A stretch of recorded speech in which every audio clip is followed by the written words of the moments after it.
Quick announcement before jumping into the video, there's a giveaway that I'm doing in partnership with Instant Gaming for literally any game you want to, and all you need to do is to go and follow the link down below, be signed up on their website, and then choose whatever game you want to enter the giveaway for. And also completing the steps beneath the giveaway is going to give you extra entries for the giveaway as well as extra chances to win. So go ahead, make sure you're subscribed to my channel and follow me and Instant Gaming on social media. What's up guys, Crazy here, back into Borderlands 3, and today we're going to take a look at some very recent changes for FL4K. Yesterday we had a hotfix patch that addressed a number of issues in the game. It buffed certain abilities, it nerfed other abilities, and I'm specifically talking about the ones for FL4K because, well, this is the character that I play the most with, and I believe that the recent nerfs to certain perks have been a little bit too overboard and kind of like a step in the wrong direction. I went in with some tests, I'm going to go over them in just a little bit, but yeah, let's start things off because there's a couple of them in here that are going to be quite significant. And specifically I'm going to talk about the Leave No Trace perk, which now has a retrigger delay of 2 seconds according to the recent patch notes.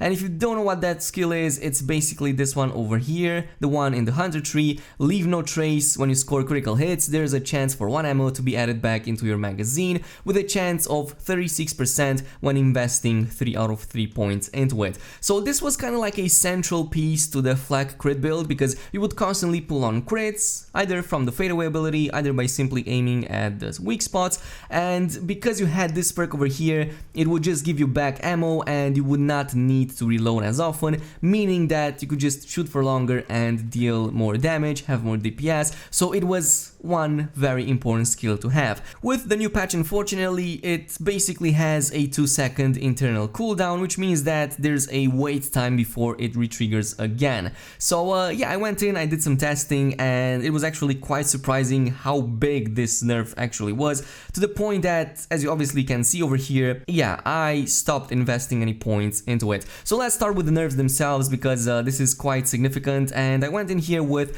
3 tests. One with the pre-nerf, this was before this patch was applied. I went in, I tested against the perfect scenarios. Then I went in with another test in the post-nerf, so after yesterday's hotfix, and finally a third test with not having the perk at all. And you're going to be quite surprised with these results. I'm going to start things off with how it was before the nerf actually was into place. So in this case, I've tested it against the Graveward, and I specifically tested it in his down phase when he drops near the platform with the Dictator as well as with the fadeaway ability activated. This is the perfect scenario you can expect. It's constant crits, which means that you should constantly get ammo back into your magazine, and this is exactly what happened before the nerf. As you can see, I can shoot for like 10 seconds straight without having the need to reload, and almost taking down the boss entirely because of how many bullets I was able to shoot without the need to reload. So this was quite a good perk. On itself, it helped you tremendously with your DPS and with your downtime, or the lack of it thereof.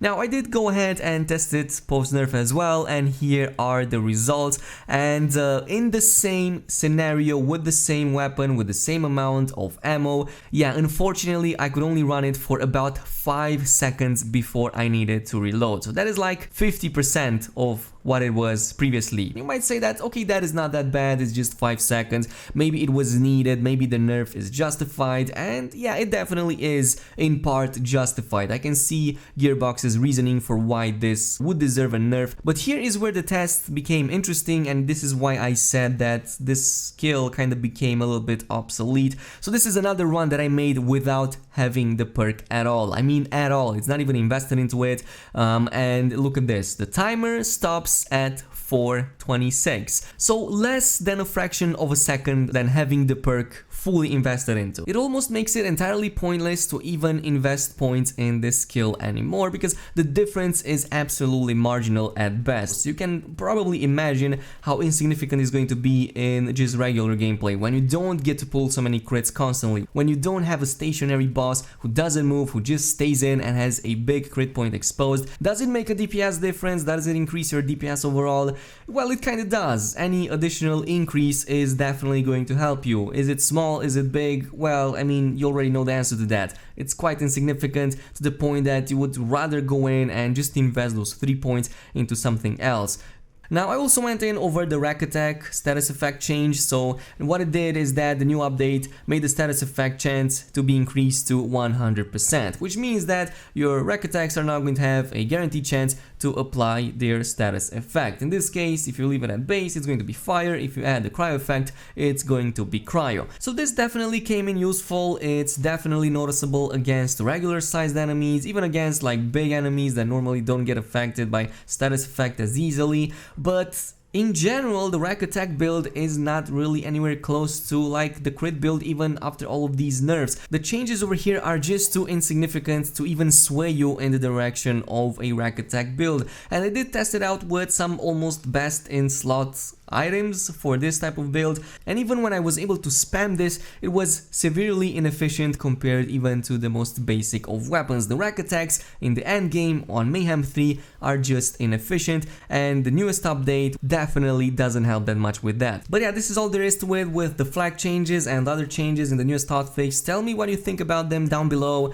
and also let me know if you have done any testing for yourself or if you are going to completely avoid this skill in the future. In the meantime, a thumbs up on this video would be super appreciated. Also, don't forget to subscribe and activate the notification button, and I'm going to see you guys in the next one.